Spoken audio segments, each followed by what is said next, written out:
Hello, health assessment students. This is the recording for week 4. This is in lieu of actually having to attend the class the day after the Eagles played in the Super Bowl. I am recording this before the Super Bowl was even played, so I have no clue if they won or not, but I certainly hope they do. Regardless, I said that you didn't have to come to class. You do have to listen to this recording on pain. So going forth, we're just going to assume that the Eagles won. So this is chapter 10 on pain assessment.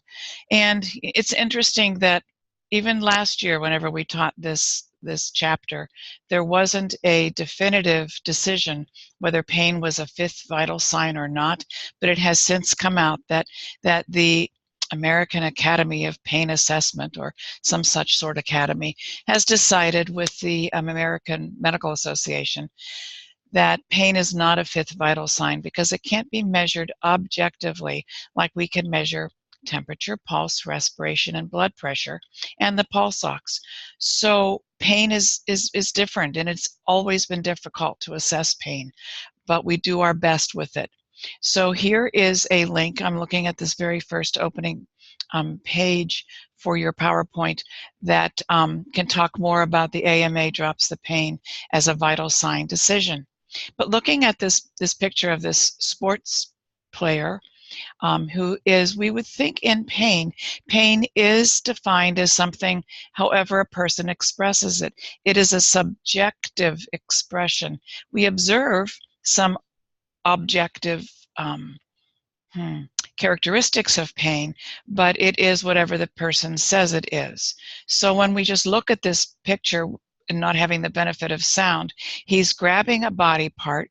He's pretty much flexed. His face is in grimace, and I would imagine there are some sounds coming from his mouth. So we're going to assume we're going to assess that he is in pain.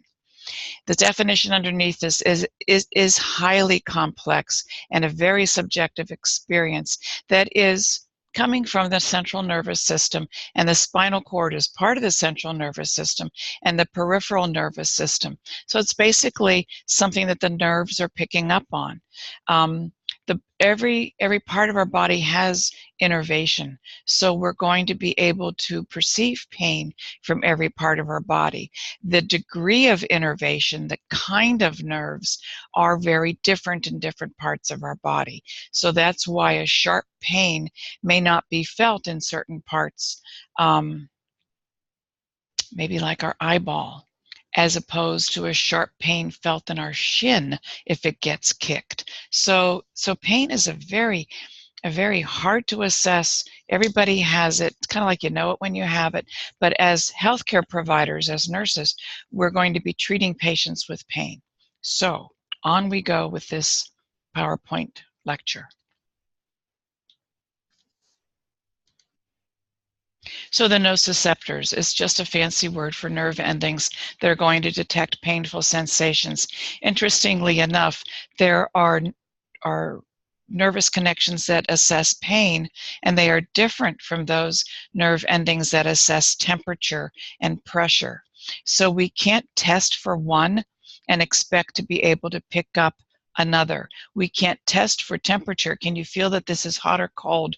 No, you can't tell. Then you can't tell pain. That's not really true. And yet sometimes those are the assessments for pain that we give. So it can be a very difficult symptom experience to assess with patients. So these nociceptors, the nerve endings designed to detect painful sensations transmitted to the central nervous system. If they're not transmitted to the central nervous system, they're not felt. And that's a very important key to remember whenever we're dealing with patients with pain and how to eliminate pain. So these nociceptors are in the skin, connective tissue, muscle, thoracic, abdominal, and pelvic viscera or pelvic organs. Where they are not is in the brain. The brain actually does not pick up pain. Oh, but we have headaches. Those are connective tissues around the brain. Migraines are not in the brain itself, it's around. Tumors cause pain because it's displacing connective tissues around the brain. It is very specific. So we try to do the best that we can when we're assessing and dealing with it. It can be stimulated, these nociceptors can be stimulated directly by trauma or injury. So picture stubbing your toe, being kicked in the shin, burning your finger, some kind of pain stimulus, or secondarily by chemical mediators released like histamines, like different tissue chemicals that are released when a skin might be burned or might be punctured with a knife or a needle, something of that sort. So lots of different ways that patients can perceive pain. So really important to understand that pain is on this cellular level. It's very small part of our body that's going to pick up this pain, but then multiplied over a large area of our body, perhaps like a sunburn would be. We can only appreciate the patient's report of these painful sensations that develop after the site of injury heals. That's kind of like a chronic. Nociception is the term to describe how noxious stimuli are perceived. So it's these words that we're going to be using, which are very, very important as how we're going to assess this pain. So kind of just getting into the physiology, and we're not going to show a single neuron, axon, dendrites, neurotransmitters, anything in this. They're in your book, so you can study them there. But the PowerPoint isn't going to concentrate on them. But there are these 4 phases, and when we look at these 4 phases, this is where we see how we can interrupt pain from being perceived in the central nervous system and the peripheral, stop the peripheral nerve transmission to the central nerve system. If we can stop that, then perhaps the person isn't going to feel pain. That's what our goal is. So transmission, transduction, transmission, perception, and then the modulation part of this.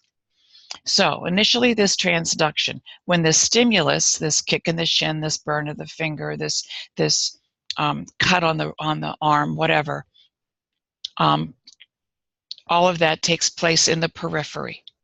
So then we have neurotransmitters, which kind of help with this transduction.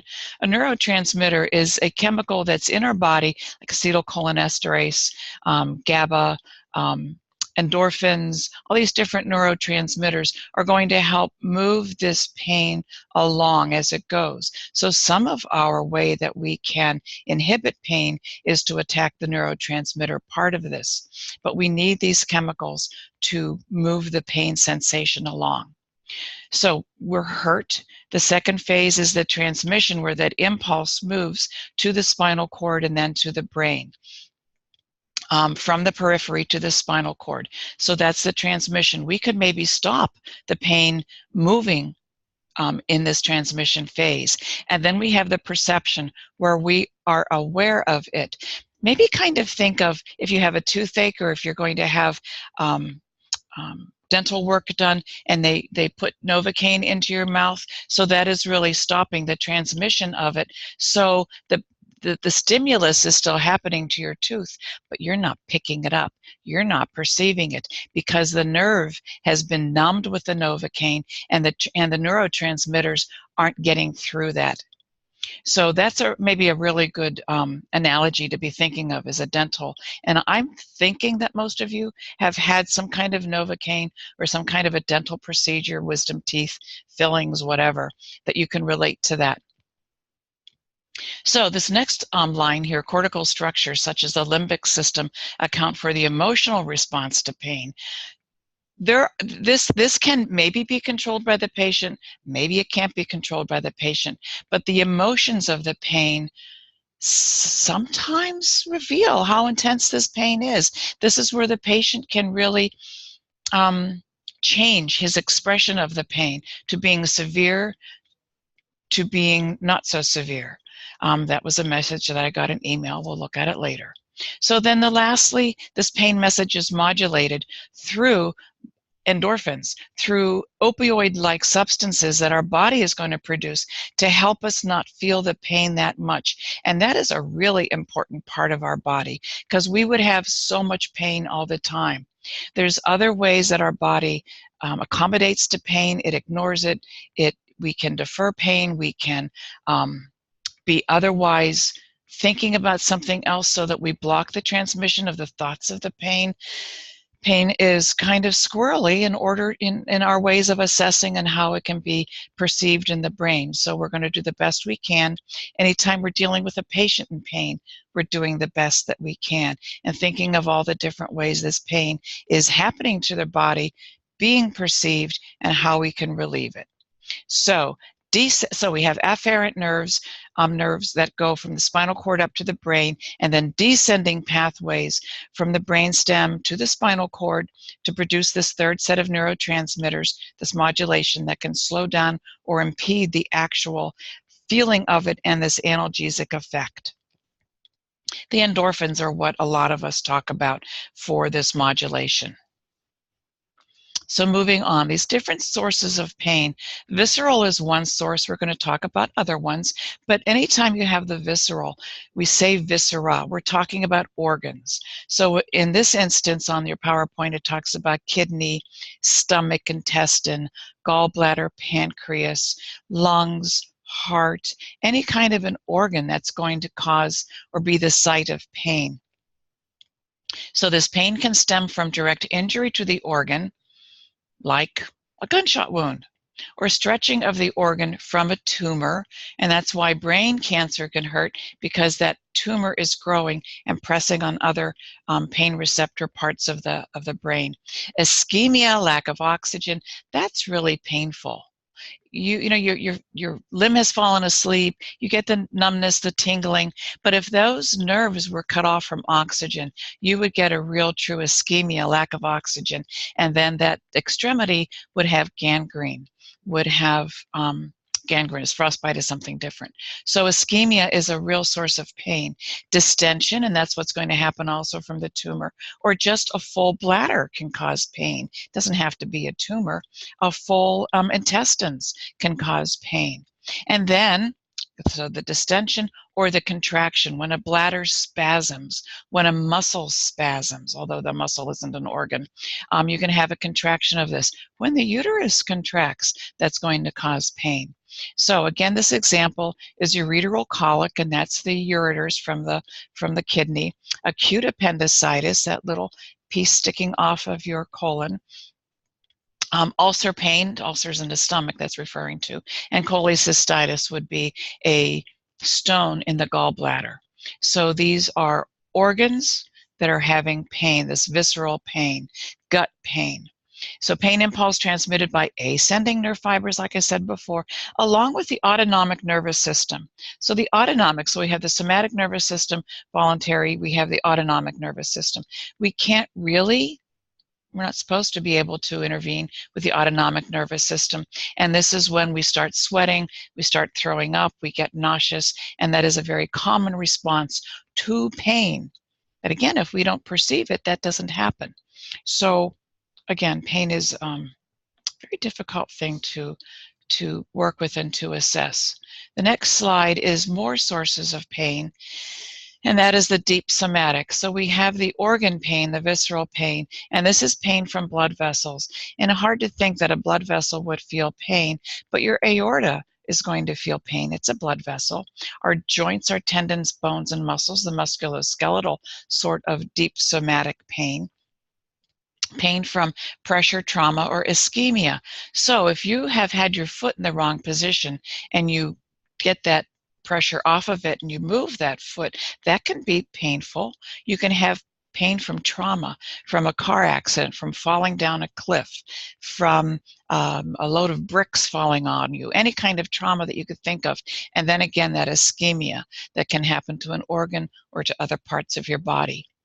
Cutaneous pain from the skin surface and those subcutaneous tissues. It says the injury is superficial, and I think the best example of that is a sunburn with a sharp, a sharp burning sensation.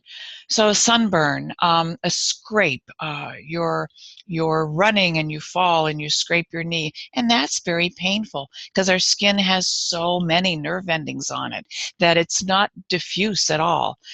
They're very tightly packed, so one little nerve ending is going to hurt much less the nerve ending the size of a 50-cent piece perhaps.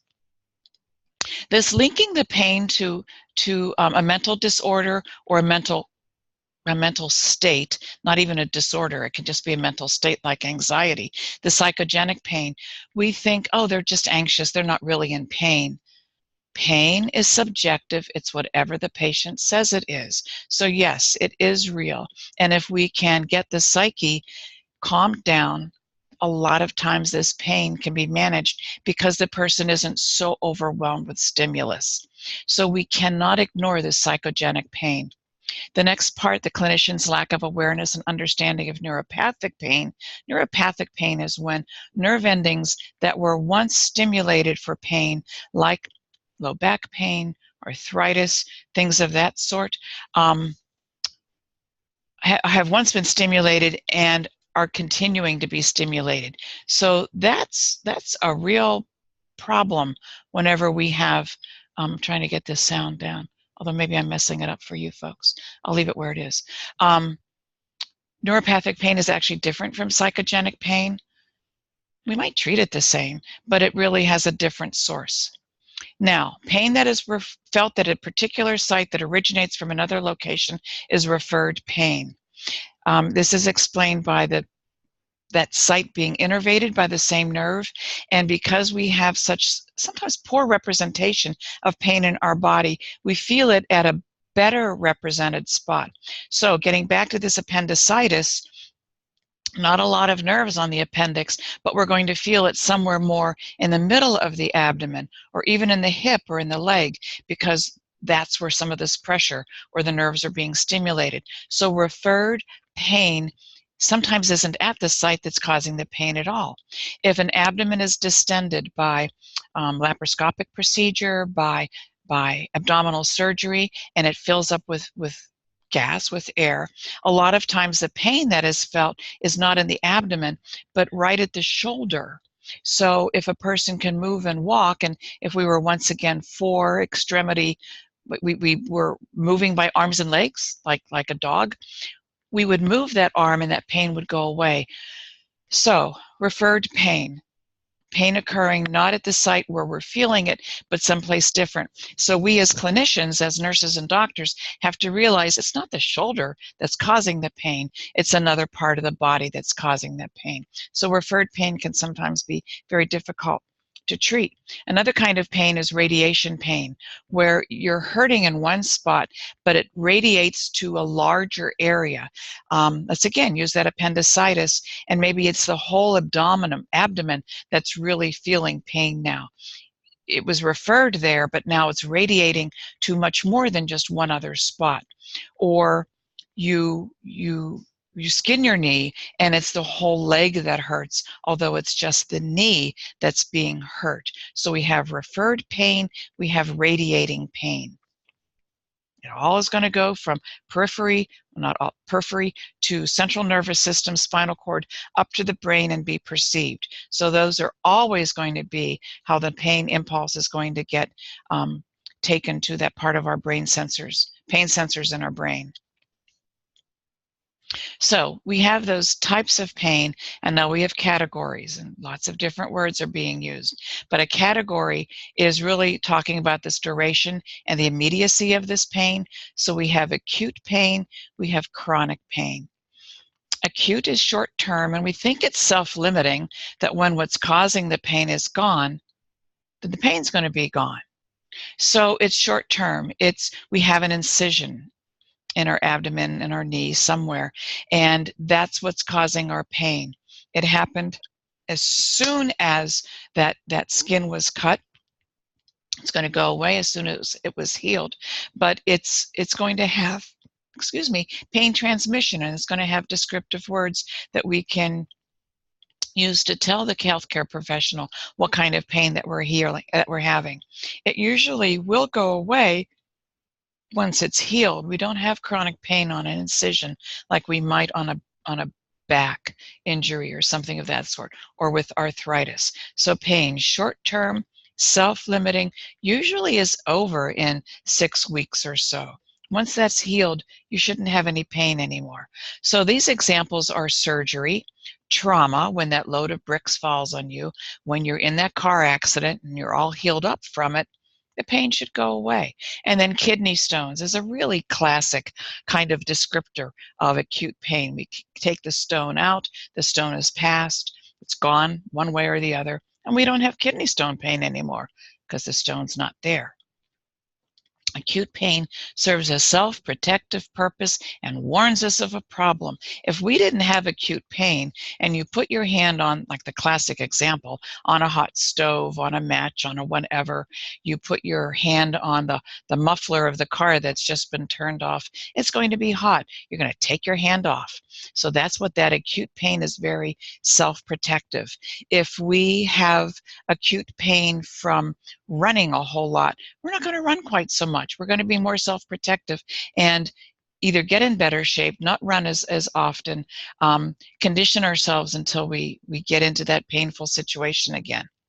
Chronic pain, that opposite of acute pain, is much more persistent, as this says. It's much more long-term. It's going to last from 6 months to maybe years and maybe never go away. The person who had back surgery for pain, who had a manipulation of parts of the spine and parts of the spinal processes that caused pain, that nerve should be healed, but it's somehow injured such that it's still going to transmit the pain signal. So again, if we can block the transmission of that, but it's very hard to do with the chronic pain. So it lasts 6 months or longer, and it can go 15, 20, 25, whatever years beyond that pain. Very hard to deal with that person, and that person himself, herself, has a very hard time dealing with that pain. Another part of chronic pain can be malignant or non-malignant. So malignant, when we think of a tumor growing or breaking apart and causing, again, a chemical release, that's a malignant pain. We get rid of that cancer, the pain should go away. Sometimes it's very difficult to get rid of certain cancers, so that pain is very difficult to manage for the patient to have it and for the healthcare providers to help that patient manage it. Non-malignant chronic pain is, as this says, musculoskeletal arthritis, low back pain, fibromyalgia. And there's not a lot understood about fibromyalgia other than it's just the fibers of our muscles hurting. Can happen in the muscles around the ribs, the costal muscles. It could happen abdominally. It could happen in the back, all over. But fibromyalgia is very difficult to control. Only certain people have it, so it's real. Patient says they're in pain, they're in pain. Chronic pain doesn't stop when the injury heals, persists long afterward. It outlasts its protective purpose. We can't take a hand off the stove to get rid of chronic pain. It's just going to be there. We believe the patient when they say it's there, and it's going to maybe be not a pharmacological relief that this person has to engage. Chronic pain may be believed that this person is a malingerer, someone who is a constant complainer of pain, attention seeker, drug seekers, and so forth. So how we assess pain and institute some interventions, which we're not going to talk too much now because we're in health assessment, but the kind of pain that they have would determine how we're going to be treating it. So therefore, most reliable, important indicator for pain is that person's self-report, which we have to be believing. When they say they're in pain, they're in pain. When they say they need drugs for the pain, oops, however, that might not be what we are going to be treating. So, developmental competence, infants. Infants have the same capacity for pain as adults, and they certainly do. This says by 20 weeks gestation, infants are capable of feeling pain. We only know that by watching them through an ultrasound. A 20-week baby, I don't like to call them fetuses, but they're a fetus, is not going to survive. So we can't really cause a pain and see a response because their lifespan would be so short if they were born at 20 weeks. So we're assessing them through ultrasound. It's just kind of like a controversial thing. So then the next one says inhibitory neurotransmitters, those modulators, are an insufficient supply until birth at full term, and even after birth, they're at an insufficient supply. So the baby has very limited experience in self-regulating their pain. I don't know, maybe you've heard, let them cry it out. They'll stop crying whenever they get tired of crying. That's a real philosophy of childcare, whether you do that or whether you satisfy the pain and try to eliminate it. But they certainly do feel pain. Preterm infant is going to be more sensitive to pain, and very often forever in their life if they were born preterm, because they are more turned on to pain since they were born so early. It is classic that whenever we pick up a baby's foot to test blood and we lance a certain part of the baby's heel, there's certain parts we can go to and have to avoid others, that we put the lance in the heel and they pull it back and they cry and we get the blood from it and we test it because we need to. The next time we pick up that foot, they start crying and they pull it back before we've even done anything. We're going to wipe it with alcohol. That may cause it to be pulled back. So these newborn babies do definitely feel pain, remember pain, and are going to respond to pain. So we have to look at who we're dealing with, what we're doing with, and how we can eliminate pain. Sometimes we can override it with them sucking, giving them something sweet, rubbing their head, talking to them, wrapping them tightly so that they're very contained and they're not going to be able to respond in a painful way. Lots and lots and lots of research. So if you're looking for a good research topic, it's infants with pain. Preverbal infants are at high risk for undertreatment because they all cry. They all cry, and yet we have to determine this cry and their other behaviors if they're in pain, and we talk about that further on in the slides. And again, actually, this talks about these daily heel sticks and venipunctures. Some babies still do not like to, people have their foot grabbed, foot fetishes. Preemies that have had a lot of heel sticks sometimes have difficulty walking because they don't want to put their heel flat on a surface because it hurts. They don't want to wear tight shoes. And you know, sometimes as I've said, you get to know how to assess patients and you can pick them out of a crowd. If a person is walking on their toes, I kind of wonder if they were preemies and if they had a lot of painful heel sticks. I don't always go up and ask them that.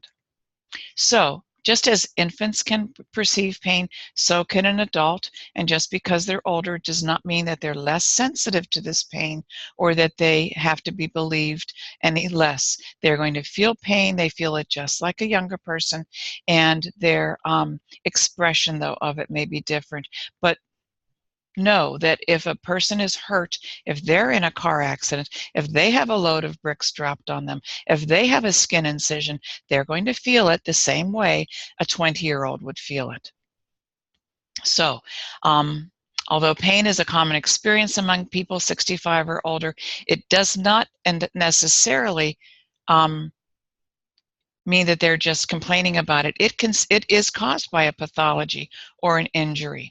It is maybe the chronic low back pain, a chronic arthritis, but they are feeling it, and we need to accept that whenever they express it, they are truly in pain.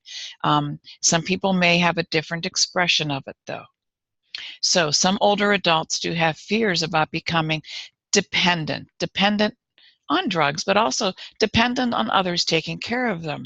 Older adults are fiercely independent and don't want to have to go live with a son and daughter, at least not right away, or to live in a nursing home that's different from the home that they had been establishing. So this fear of dependence may prevent them from saying that they're in pain. They may not want to undergo invasive procedures, have a surgery for something because their best friend just died of that. So there's going to be fear of this. There's a fear of taking pain medications because they don't want to become addicted, that whole I'm afraid of it. We don't necessarily, well, we worry about it, but we give maybe less addictive pain medications, but we treat that pain that they're experiencing now, and then we treat the pain that they're going to be experiencing later. Definitely a financial burden. Treatment for pain is not cheap. So they can be afraid of going into debt and then having a debt that their family may have to handle later. So common pain-producing conditions are arthritis, and every older person has arthritis. It's, again, whether they express it and maybe how they perceive it. Maybe they're very good at blocking that pain. And that is a blanket statement saying every older person. And then maybe the definition is older. Osteoarthritis, where there's a change at the ends of the bone. Osteoporosis, there's a change of the condition of the bone. It's getting weaker. Peripheral vascular disease, where the vessels in the arms and the legs, again, ischemia, are causing problems with the bones and the muscles peripherally. Cancer can definitely, that's that malignant pain, be a problem in an older person. Peripheral neuropathies, where the nerves in the extremities from diabetes, from constant pressure, from perhaps a job that they had, all these different peripheral neuropathies. Angina, that's that vascular pain in the heart. And chronic constipation. This is a real problem with a lot of older people. Watch TV. All you have to do is watch TV and you see how constipation or hemorrhoid pain can be quite the pain relieving medication that is produced to relieve that pain. Quite a lot of money is spent in pain relief. Somatosensory cortex, let's pull that apart. The cortex is the surface of an organ. Somato is the feeling, that conscious feeling, not autonomic, but somatosensory. And sensory is that picking up of the pain, is not affected by dementia. So a person who has dementia, who has Alzheimer's, is still going to feel the pain of the load of bricks falling on them, the car accident, anything else, the incision that's going to cause pain. An Alzheimer's patient is going to feel it. So don't think that they're not going to feel pain. We as healthcare providers have to understand what pain is, perhaps change the way we perceive it if we're thinking they don't have it, but just recognize that they do. So gender differences. So realize that pain is very influenced by societal expectations, by hormones, and by genetic makeup. Maybe I should have lowered that volume. By genetic makeup. So traditionally, men have been raised to be more stoic. What do we tell men? Man up. Don't feel that pain. Walk it off. You're hurt in a soccer field. Rub it out and walk it off and get back in there and play that game. Women, if they're sports people, are expected that same thing. But a woman who is expressing other kinds of pain, somehow it's culturally accepted that a woman gets a boo-boo, gets a skinned knee, gets an incision, and can show pain differently than a man. There are a lot of gender expectations. This really goes with culture, whether it's culturally expected for a woman to be allowed to express pain or not, than a man or not. So we have to really assess, how do you usually express pain? Do you have to hide your pain so others will not think differently of you? These are really good questions to ask someone that's in pain. And we usually ask them away from others so they're not intimidated to answer a certain way if others are around them. It says here that women are 2 to 3 more times likely to experience migraines during childbearing years. Well, there's a lot going on during childbearing years with hormones and with changing of the body, and before menopause is childbearing years. So they're more sensitive to pain during a premenstrual period, which is true. It's not a made-up, the PMS. It's called it's not PMS anymore. There's another word, which I should know, but I'm blanking on it. But it's that period right before the menstruation has started, because progesterone is very lower, and progesterone is a very calming hormone. And 6 times more likely than men, finish the sentence here, to have fibromyalgia. So is it a woman's pain? I don't know. Maybe men have it. Men do have it. But should we call it a woman's pain? I don't think so, because men can have it. So it's this whole cultural expression of pain and what we expect. The Human Genome Project has shown us so much about what we know about genetic makeup and genetic differences, and when one gene is a little off. So we're seeing that maybe this there is a difference in both genders, and it's not just cultural. So the pain gene exists. Some people may feel pain less than others. Some people may express pain less than others. So this whole feeling and expression really are different. So just like now, it's amazing. We're tailoring cancer meds to the genetic component of the cancer that this patient has. It is possible, not yet seen, that we're going to design pain meds for the kind of pain that these people are feeling. It would be a marvelous day in the neighborhood whenever that happens.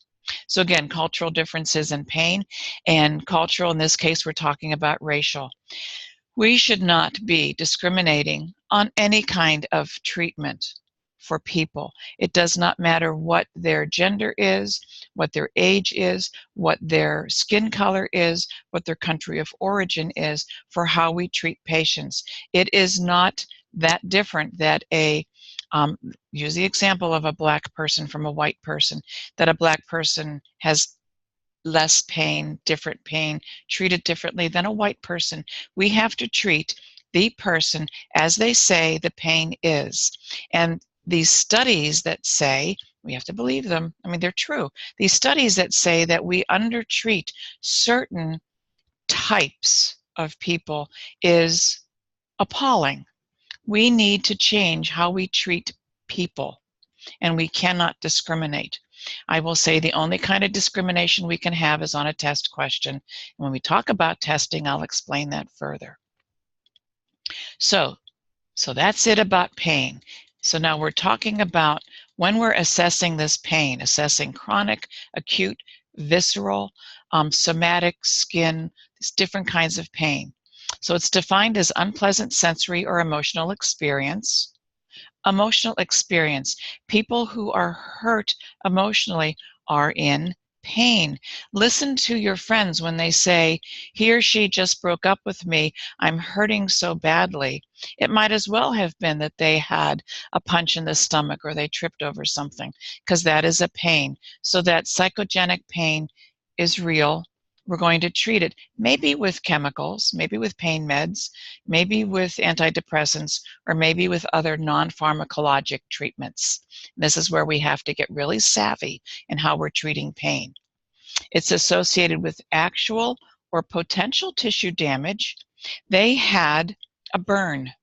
The skin doesn't look that bad now, but 6 hours from now, it's going to be really changed, because those chemicals that were released in the burn have had to work on that cellular level. So the actual or potential tissue damage described in terms of such damage. So whenever we're talking about pain, it's always subjective. We can see what's causing pain, but the pain is the perception. When we take away what's causing it, we take the glass out of the arm, we take the foot out of being crushed between whatever it's in the car accident. We can treat that cause of pain, but the patient may still feel pain. I hope I'm explaining these differences well enough. Pain is whatever the person experiencing it says it is. It exists whether whenever he or she says it does exist. Well, that happened 2 years ago. Why are you still feeling pain? They're saying they're feeling it. They're feeling it. It's the most reliable indicator of pain, is this subjective report. And we have to believe that. How we deal with it, though, we have to get a little more savvy in that. Because pain occurs neurochemical level, again, it's those neurotransmitters, peripheral to spinal cord to brain, the clinician cannot base diagnosis of pain exclusively on physical examination findings. We have to see how that person is perceiving it.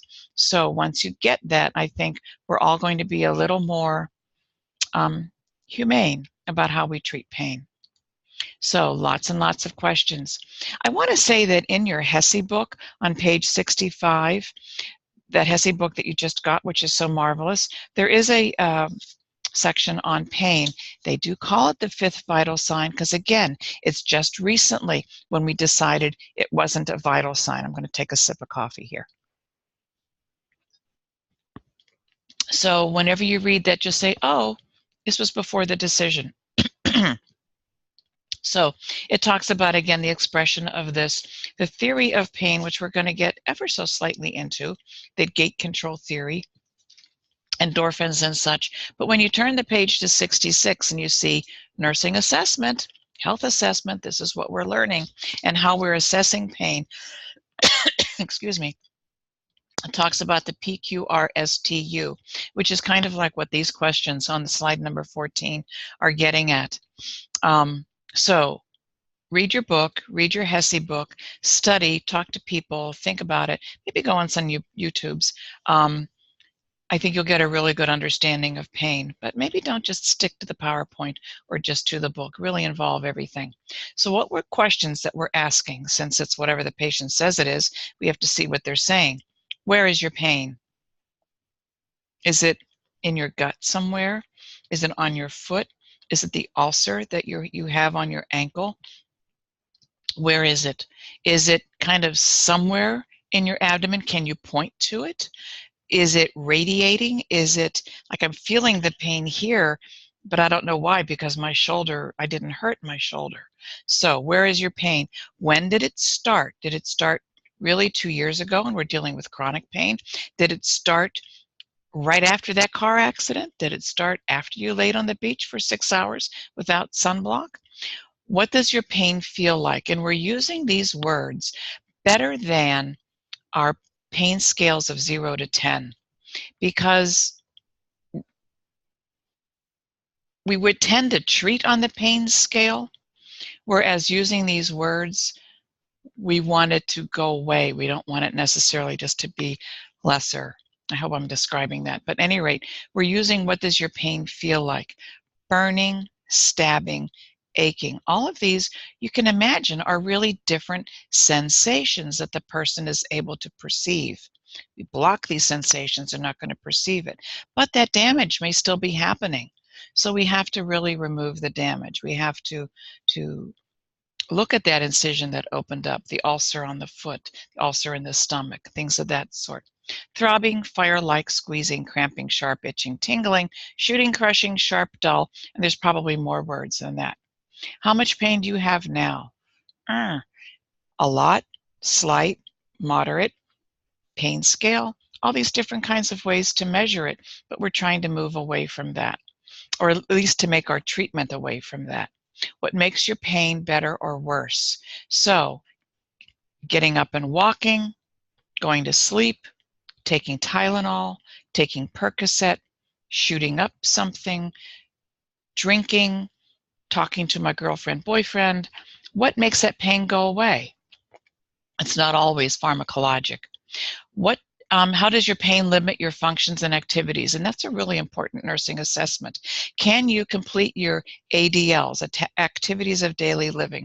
Can you get up out of bed to go to the bathroom? Can you move your shoulder to put your shirt on?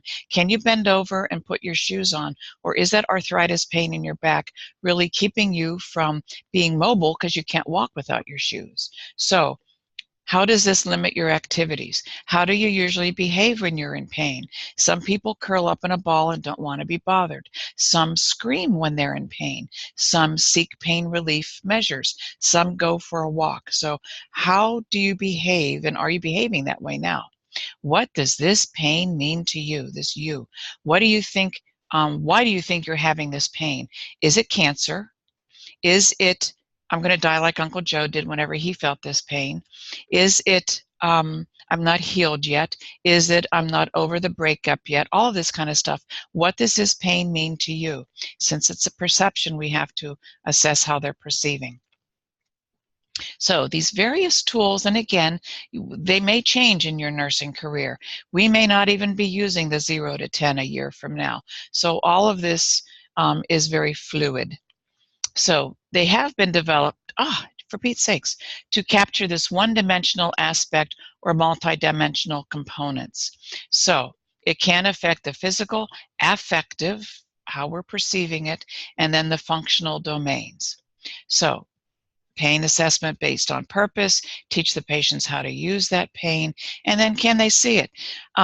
Think of how does a blind person explain his pain, but with words. They can't point to the visual analog scale. So the initial pain assessment. So in your book, you have the initial pain assessment. It says 8 questions. I've counted more than 8, but location, duration, all of that. And that is from your slide 14, but also in your book, on that pain section in your book of chapter 10, there's a copy of that initial pain assessment. And then we have the brief pain inventory, and it's less questions, it's a quicker way to get to the pain, and it's really much more for perhaps an acute pain. The short form McGill pain questionnaire, your book doesn't have it. It says it doesn't have it, but it's a list of descriptors. So we're back to that pain again, those pain words on how you're going to describe it. The radiating pain may not be a crushing pain, it's more of a pressure pain or perhaps a burning pain, things of this sort. So they are one-dimensional, and they are intended to reflect the pain intensity for the scale of 0 to 10. 2 is certainly not as intense as 10. Some people may say that a stubbed toe is a 9, and some people may say a cancer pain is a 3. It all depends on their perception. I can't say that more than we are going to treat their perception of the pain. So the numeric scale, 0 to 10, it really kind of my pet peeve when we start with 1, because then we're assuming there is no pain, but no, the scale starts at 0 to 10 being the worst pain. And that's individual. Some worst pain is when that stubbed toe, because that's all they've ever felt.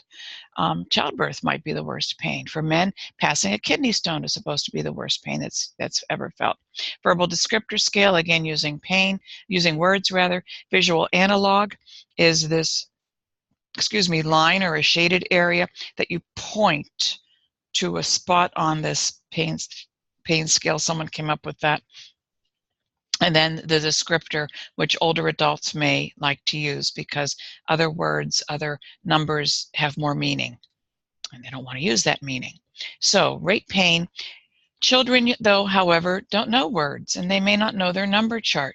So children can use the Wong-Baker faces.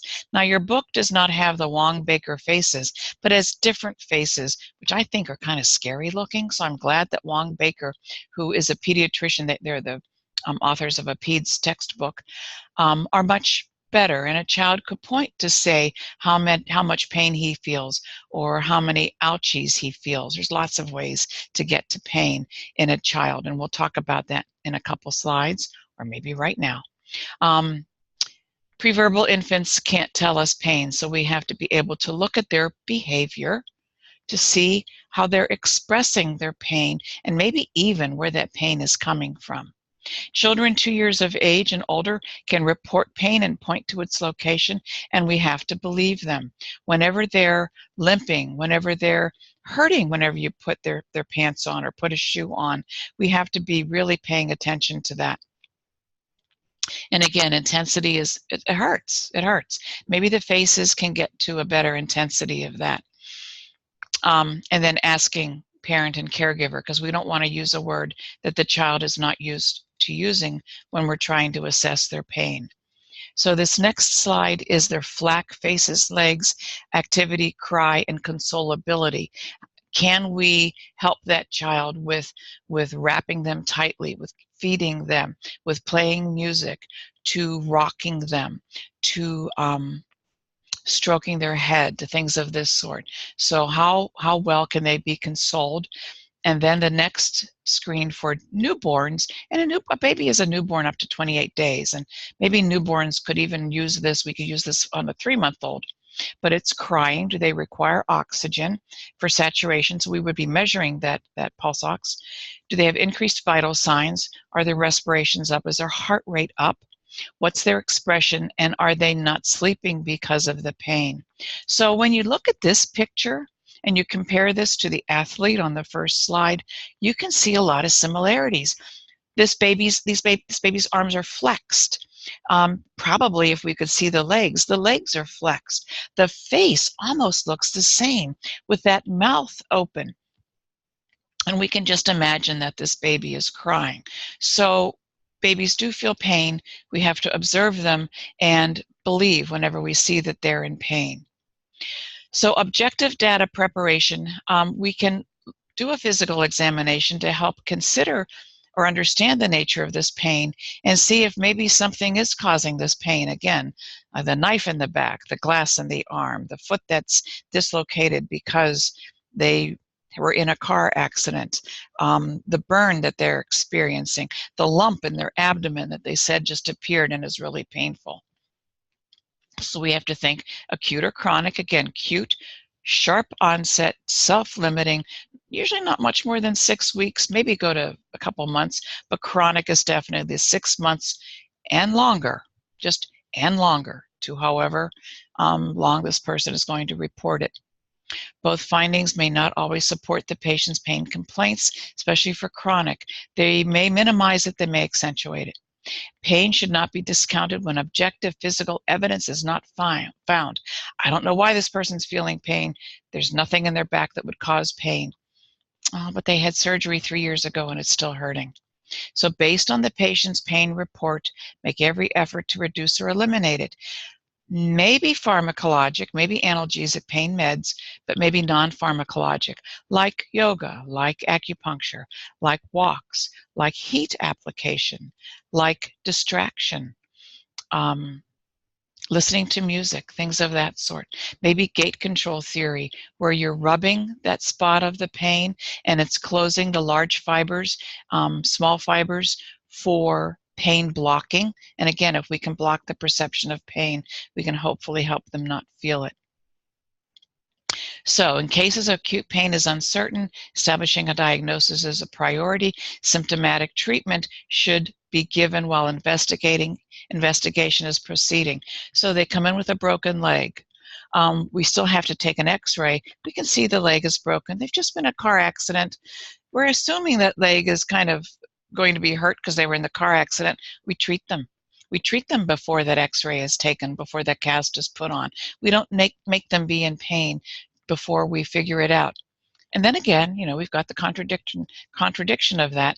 And if we are wondering, having to rule out appendicitis or a burst, rupture of some other kind of a tumor, or a bullet wound, we may not treat them just yet until we go in and maybe do an exploratory surgery, but they're going to be given something for pain anyway for that, for surgery. So, but rarely do we defer analgesia until that diagnosis is made. It's almost like this is like an aside. Well, there may be that situation where we don't treat, but for the most part, 99 times out of 100, we're going to treat them for pain because it's not good to be in pain. They're much more cooperative if we can get that pain lessened, if not eliminated. And then they can answer our questions. We can put them through a range of motion. We could help them with their pain diagnosis. So acute pain behaviors involves autonomic responses of sweating, throwing up, nausea, things of that sort. They may experience moderate to intense levels of pain and exhibit the following behaviors. Think of that person in the first slide, or the baby, guarding, grimacing, vocalizations, moaning, agitation. This person in the waiting room who just can't sit, restlessness, sit still, or stillness. It hurts so much to move. They don't want to move. This is your patient, first day post-op. How's your pain? It's okay. It's okay. Okay, let's go out and go to the bathroom. No, it's going to hurt too much. But you said you weren't in pain. But I would be in pain if I moved. So let's treat you for that pain so that you can move and get to the bathroom and walk down the hall and have another way of eliminating that pain. Sweating. Be very aware of when a patient is sweating. That's what diaphoresis is that they are in pain. And then a change in vital signs. You're taking their blood pressure and all of a sudden it shot up to that 154/98, which is going to be that hypertensive stage, at stage 1. They're not into stage 2 yet, the 160/100, but they're getting darn close to it.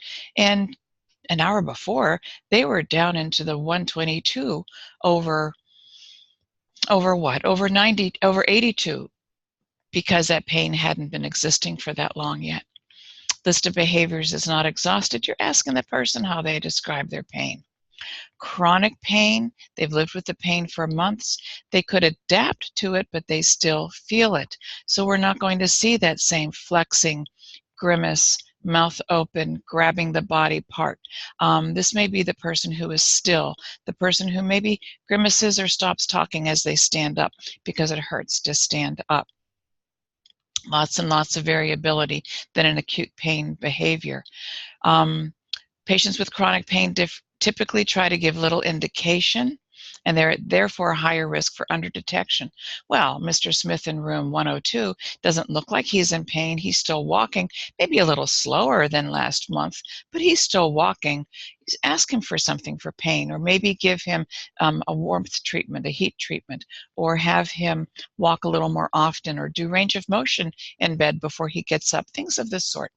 Behaviors that are associated with chronic pain, this is how you're going to see that this person is experiencing this, is bracing. They're holding an arm so it doesn't swing out because it hurts when that happens. They're rubbing a body part. Again, diminished activity. They are sidelined. They're sighing, a change in appetite. When you're in pain, you don't eat as well. Therefore, a change in appetite, pain over a month, you're going to see loss of body mass. They're going to lose weight. They're going to look a little thinner. Their face may be a little more gaunt. They're not eating as much, and that's a really long-term cue that they've been in pain. When possible, best to ask the person how he or she acts or behaves when in pain. I stop talking. I go into my room. I don't want to be around certain people, all different kinds of expressions. And sleeping. When a person is sleeping excessively, that's a huge cue to whether that they're in pain or not. Now we come back to infants again. Research has focused on acute procedural pain because do babies have chronic pain? Have they lived 6 months or longer to have chronic pain? Another really great research question. There really isn't a good tool. We use the FLAC, we use the cries.